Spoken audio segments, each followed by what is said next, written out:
Alors, toutes mes excuses si cette chose vient perturber le tournage. Elle est traumatisée. Salut à tous et bienvenue dans cette nouvelle chronique à regarder dans le noir. Donc, ce soir, en cette période estivale, on va vous parler d'un film rafraîchissant, un film qui se passe sous l'eau, un film qui fait des grosses bulles. Non, on va pas vous parler de Bob l'éponge, on va vous parler de Underwater. Alors, Underwater, est-ce que tu peux nous dire de quoi ça parle ?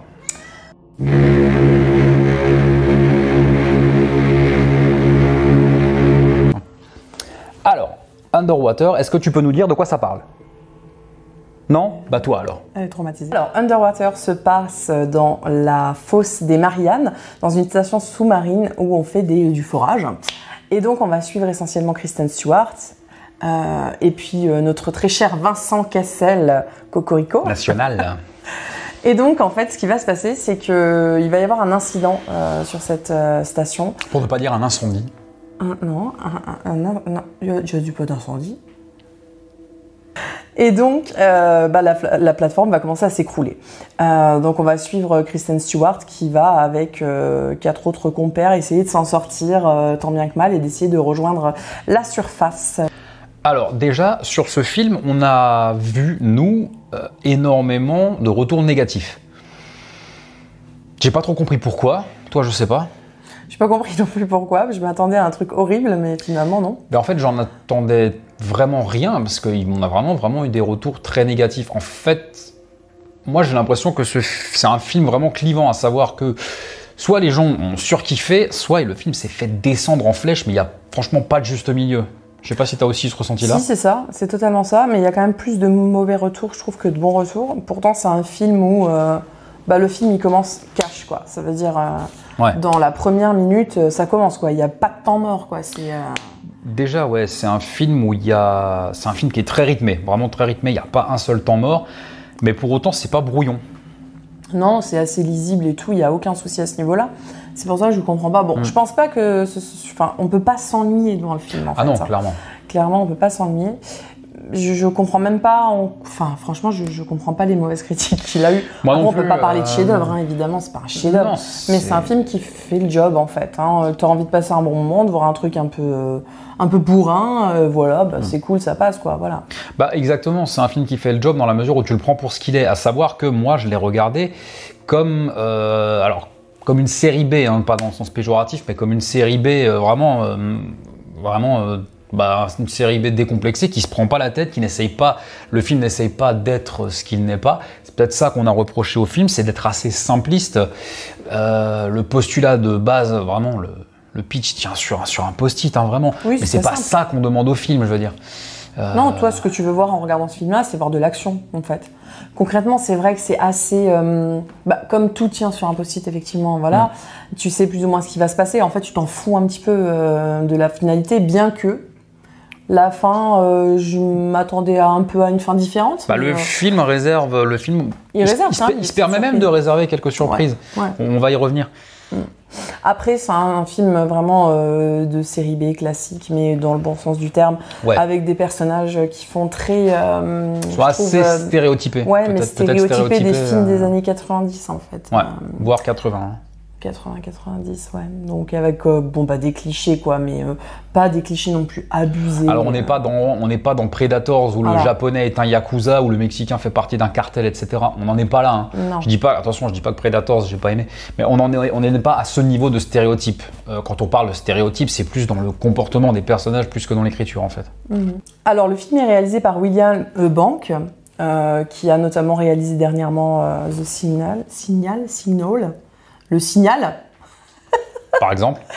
Et donc... Le film, hein, pas le dentifrice. Hein. Ouais, c'est mieux. Tu m'as perdu. Et en fait, ce qui est fort, c'est qu'il a voulu en fait rendre hommage à, bien sûr, Alien. Il y a plein de petits clins d'œil à Alien et puis Kristen Stewart, clairement, c'est un hommage à Sigourney Weaver dans le 3e opus où elle a le crâne rasé et tout. Après, il y a la scène aussi dans la pièce ronde là qui fait aussi penser à Alien. Et voilà, c'est un film avec plein de petits clins d'œil comme ça à Alien. Après, je trouve aussi que Il y a pas mal d'éléments qui rappellent le jeu vidéo Soma. Sans savoir si c'est assumé ou pas. Je sais pas si c'est assumé. Ça nous a pas. rappelé parce qu'on y a joué il y a pas longtemps. C'est peut-être pas forcément le but recherché, mais c'est vrai qu'après, quand tu tournes dans ce genre d'endroit, bah, fatalement, ça ressemble à ce qui se fait dans le jeu vidéo aussi à ce niveau-là, quoi. Voilà. Au niveau du parallèle avec Alien, je pense que ça, c'est un élément qui a pu déplaire. Parce qu'il y a des gens dans les critiques qu'on a vues qui ont vu vraiment du copier-coller. Hein. Non, moi, j'ai vu des gens qui ont dit que c'était du copier-coller d'Alien. Je suis pas trop d'accord. On ressent l'influence Alien. On sent que le réalisateur a voulu rendre hommage, principalement à celui de James Cameron. Le 3, je sais pas si c'est assumé. C'est juste pour le look de Kristen Stewart qui s'est rasé. C'était d'ailleurs son initiative. Ouais, c'était son initiative. Elle a dit au réalisateur bon, tu sais quoi, je vais me raser le crâne, ça va faire badass, ça va être cool. Bah, je pense qu'il y a un petit côté, il y a l'influence Sigourney Weaver quand même. Après, il y a des passages, notamment celui dans la scène ronde, là, dans la pièce ronde. Oui, c'est ça. Moi, ça m'a fait penser à du Alien 4, ça. Ouais. Du Alien 4 pour le côté sous la flotte et tout ça. Voilà. Après, comme on l'a dit, c'est un film qui est très rythmé, qui est pas brouillon, à savoir que tu vas pas avoir de montage ultra cut, etc. C'est un montage qui est dynamique, mais sans pour autant être brouillon, où tu comprends pas, où t'as pas du 5 plans par seconde. Ça fonctionne vraiment bien. Mais il y a aussi beaucoup de ralentis. Ouais, il y en a pas beaucoup, mais au début, je me suis dit, putain, mais pourquoi en fait? Pourquoi autant de ralentis à la seconde? Parce que là, on parle même plus en termes de minutes, quoi, tellement il y en a. Mais bon, après, ça passe. Il le fait surtout au début et il le fait sur un plan à la toute fin. Donc bon, voilà. Ces ralentis, ils n'ont pas lieu d'être. C'est un tout petit peu perturbant au début du film. Mais ça passe. Ça passe dans la mesure où il n'en abuse pas. Comme on l'a dit tout à l'heure, c'est un film qui n'est pas exempt de défauts. Hein. Il y a 2-3 clichés, on l'a déjà dit. Il y a notamment, moi, ce que j'ai trouvé un peu, le plus flagrant, c'est que, en fait, dans l'explosion, Vincent Cassel, le capitaine, du coup, se blesse au niveau du bras. Et il y a un moment donné où ils doivent enfiler des combinaisons.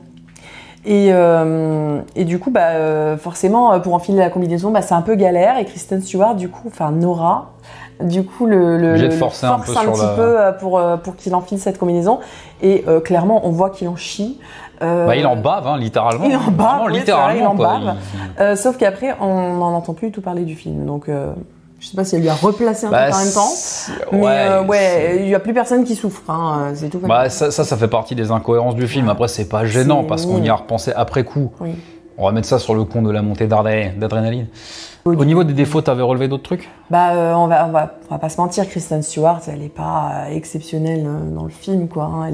En fait, elle a ce truc d'être très mono-expressive. Elle a toujours moi, je trouve qu'elle a toujours l'air blasée, en fait. En fait, tu peux faire un arrêt sur image à n'importe quel moment du film, elle aura presque toujours la même expression et c'est assez...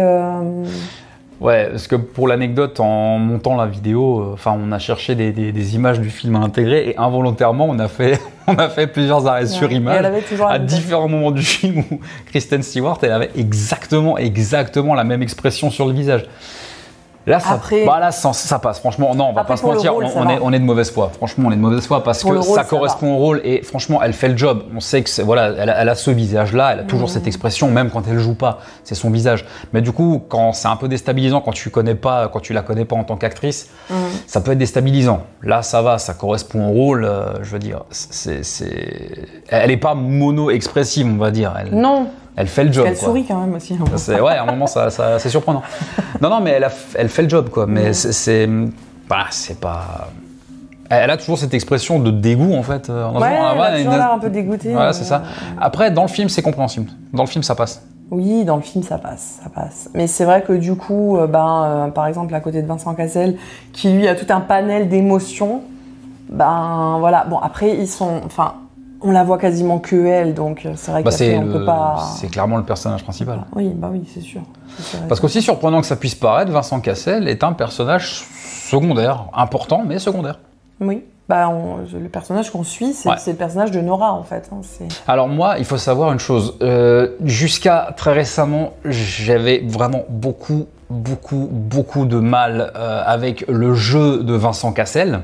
J'avais vraiment beaucoup de mal. Sauf que je trouve que ces dernières années, ça a quand même pas mal évolué. Je trouve que ça a évolué depuis qu'il a commencé à jouer pour Cronenberg, en fait.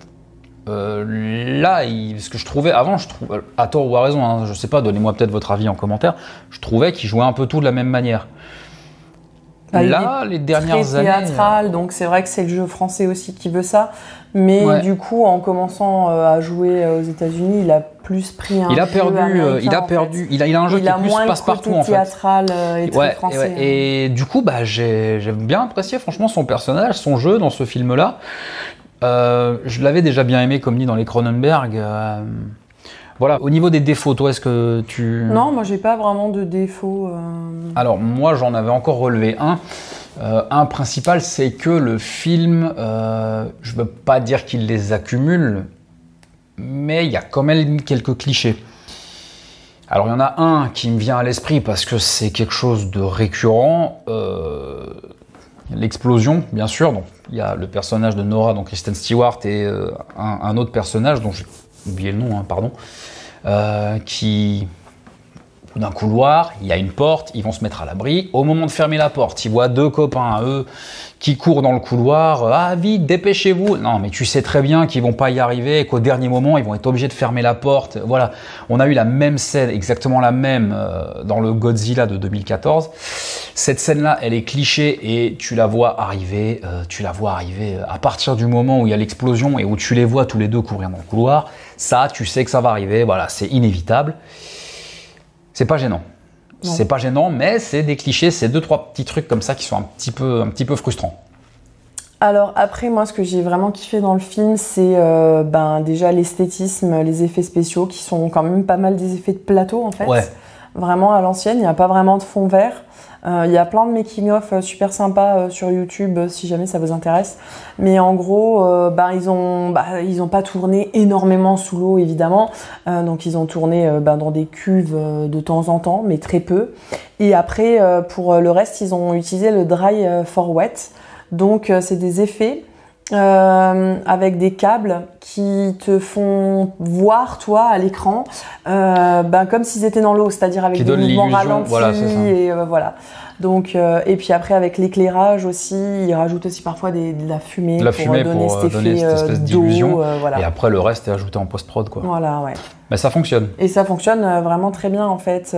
Et du coup, ça marche. Et c'est vraiment plaisant de pas avoir des effets spéciaux numériques à tout va quoi. C'est vraiment agréable. Alors il y a des passages bien sûr obligés dans ce genre de production où tu vas avoir droit à des effets numériques, mais qui sont justifiés. En l'occurrence, justement, c'est ça que j'ai aussi aimé. C'est pareil que toi, hein, c'est qu'il n'y a pas de débauche d'effets numériques, etc. Est-ce que tu avais autre chose à rajouter, toi, parmi les... Ouais, il y avait une petite anecdote aussi par rapport à la combi, parce que la combi, elle est juste énorme, en fait. Et du coup, Kristen Stewart disait que c'était un enfer à porter, que c'était hyper physique. Elle disait qu'elle pesait 35 kilos ou quelque chose. Ouais, c'était entre 20 et 30 kilos, et du coup, c'était horrible, elle transpirait dedans et tout. Enfin, voilà, c'est... Puis en même temps, c'est une combinaison en plus qui a été créée pour le film, pour qu'elle soit du coup attachable au câble, voilà, et aussi pour qu'elle puisse aller sous l'eau, parce qu'ils ont utilisé les mêmes combinaisons pour aller dans l'eau et pour faire les scènes hors de l'eau, quoi. L'esthétique du film, à savoir tous les passages, moi j'ai vraiment kiffé tous les passages qui se passent déjà dans la station de forage, pour le côté alien. Après moi j'aime bien Moi, au cinéma, ce que j'adore, j'aime beaucoup les décors très fermés, vraiment très claustro, quoi, vraiment. Et là, tu me mets un film. Moi, je pense que c'est pour ça aussi que j'ai aimé le film. Tu me mets un film qui se passe dans une station de forage à 10 000 et quelques mètres de profondeur, où à un moment donné, tu sais très bien que ça va partir en cacahuète. Moi, déjà, je suis heureux. Voilà. Après, ce que j'ai apprécié, c'est les passages vraiment au fond de l'eau. Et on a fait un parallèle avant. Moi, ça m'a rappelé le jeu Soma. Si vous y avez joué, si vous avez vu le film, et si vous faites le même parallèle, allez-y, dites-le en commentaire. Mais il y a un moment donné dans le jeu vidéo où tu te retrouves vraiment au fond de l'eau, au fin fond d'une fosse, et tu vois le personnage qui est au fond de l'eau, qui touche vraiment le plancher océanique, et t'as le même genre d'univers, le même genre d'environnement dans le film. Moi, j'ai vraiment kiffé ça, parce que tu sens vraiment... et tout est filmé en plan vraiment très très rapproché. Tout est très... l'impression de claustrophobie tu sens vraiment le poids écrasant de le film. Il est étouffant, il est écrasant, il est tout ce que tu veux, quoi. C'est cet avantage qu'ont les fonds marins et l'espace, d'être à la fois hyper vaste et hyper angoissant en fait. Parce que, en fait, les fonds marins, juste, on les connaît pas. On n'est jamais allé tout en bas, du tout en bas, du tout en bas. Donc, tu peux t'imaginer n'importe quoi, en fait. Et au cinéma, c'est une mine d'or, ça. Ouais. C'est comme l'espace, finalement. On a exploré que dalle, quoi, dans l'espace. Donc, tu peux t'imaginer tout ce que tu veux. Et c'est ça qui fait que ces films-là, ils fonctionnent, en fait. Qu'il soit bien fait. Ouais. Là, moi, ce que j'ai vraiment aimé par rapport à cet esthétisme et par rapport à ces passages, c'est il faut bien comprendre une chose, c'est que dans ces passages-là, à un moment donné, tu vas suivre un seul personnage, vraiment au fond de l'eau, les pieds sur le plancher océanique, sans aucune source de lumière que celle de la combi. Donc tu vas vraiment suivre le personnage au plus près, mais tu es vraiment collé au personnage comme dans un jeu vidéo par-dessus son épaule. Et la seule visibilité que tu vas avoir, c'est le faisceau lumineux avec le plancton et tout ça, et c'est ça qui se balade dedans. Et moi j'ai trouvé ça assez oppressant quand même. C'est super oppressant. Parce que du coup, t'as pas d'effet de trouille. Deux, trois jumpscares, mais c'est pas... Moi, j'ai même pas vraiment trouvé de jumpscares. Deux ou trois. Il y a des personnes qui ont reproché au film d'avoir trop de jumpscares. J'ai pas compris. Franchement, j'ai pas compris. Mais non, justement, tout est sur l'ambiance, en fait. Ouais. Et en fait, t'as vraiment deux décors totalement différents. Ça veut dire le décor sur la station qui est sale, tu sais, ça sent la sueur et le métal, quoi. C'est vieux, c'est délabré. Ça sent la rouille, ça sent la rouille. Ouais, la sueur, parce que t'as toujours ce côté un peu où elle suinte comme ça, parce qu'elle a chaud. Et tu ressens, c'est humide, quoi, tu vois. Donc t'as ça, et puis après t'as la partie qui se passe sous l'eau, où là, on n'est plus du tout dans le même délire, quoi. Mais où c'est tout autant angoissant. Encore une fois, je vais refaire un parallèle avec ce jeu. Moi, ce film m'a vraiment fait penser au jeu vidéo Soma, parce que tu as exactement le même schéma. Dans ce jeu vidéo, tu vas avoir toute une partie qui va se passer dans une espèce de station. Alors, c'est pas du forage, je sais plus trop ce que c'est un complexe de recherche, etc. Et tu vas te retrouver à un moment donné, pareil, dans le même environnement, dans la flotte, vraiment au fond. Et moi, franchement, je me demande si j'irais pas jusqu'à dire que c'est une adaptation officieuse, mais j'ai retrouvé beaucoup de choses dans ce film qui ont fait penser au jeu. Ce jeu, je l'avais surkiffé, donc ce qui fait que j'ai kiffé le film aussi. Après, autre chose que j'ai vraiment aimé, c'est à un moment donné, quand ils vont marcher dans la flotte, où tu vois la station de forage qui se désagrège, mais t'as vraiment une impression de chaos ambiant, quoi. Mais t'as des... Ouais, sous l'eau, c'est cohérent ou pas, j'en sais foutre rien. Enfin, t'as des explosions sous-marines, t'as des trucs qui tombent de partout, tu sais plus où t'es en fait. Les personnages, ils savent plus où ils sont. Ça, j'ai trouvé que c'était assez bien réussi. Et d'ailleurs, par rapport à cette impression de chaos ambiant, il y a un truc que j'ai oublié de dire sur la partie qui est dans la station, parce que ce côté chaos, etc., tu vas le retrouver aussi dans la station, à savoir que pareil, c'est inévitable, c'est un peu cliché, mais ça aurait été difficile de faire autrement. Tu vas te retrouver dans des parties qui sont complètement inondées. Le chaos ambiant, au début, on ne sait pas trop si c'est un tremblement de terre, on ne sait pas trop ce que c'est, donc tu vas entendre des bruits, la structure qui grince, qui craque de partout.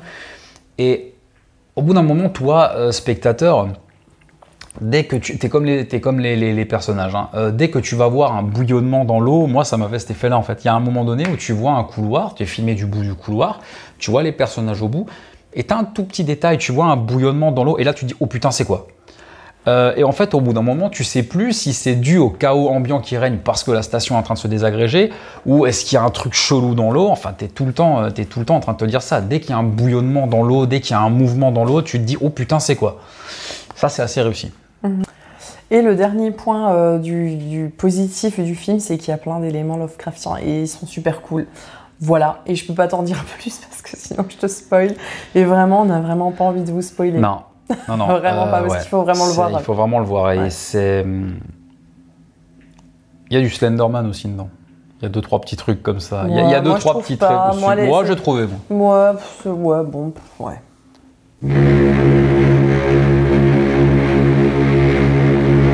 Mais globalement, moi, ce film, ça a été une bonne surprise. Oui, j'en attendais tellement rien que...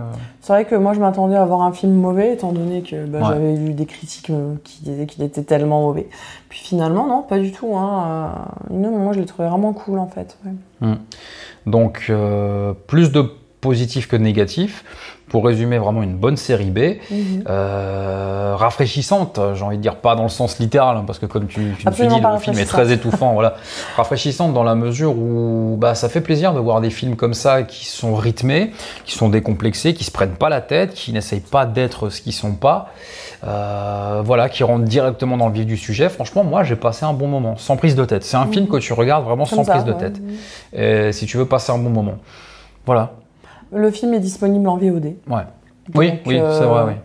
Ah, je crois qu'il avait une sortie assez limitée au cinéma aussi. Il a eu 5 semaines. Il est sorti 5 semaines. Non, il est sorti en janvier, mais il est resté en salle que 5 semaines, faute de spectateurs, en fait. Ouais. Hein, voilà. Donc, si vous voulez le voir, n'hésitez pas. Il est en VOD et je pense que vous passerez un bon moment. Voilà. N'hésitez pas à nous dire en commentaire si vous avez apprécié le film autant que nous, ou si vous faites partie des personnes qui n'ont pas apprécié et pourquoi, parce que ça nous intéresse vraiment de savoir. N'oubliez pas de vous abonner, d'activer la cloche. Un pouce bleu aussi, ça fait toujours plaisir. Vous pouvez nous suivre sur les réseaux sociaux, Instagram, Facebook et peut-être bientôt Twitter. Voilà, je pense qu'on a fait le tour. En attendant, faites de beaux rêves.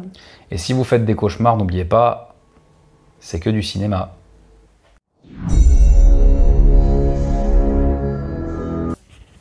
Tu veux un petit fauteuil pour venir avec nous? Oui.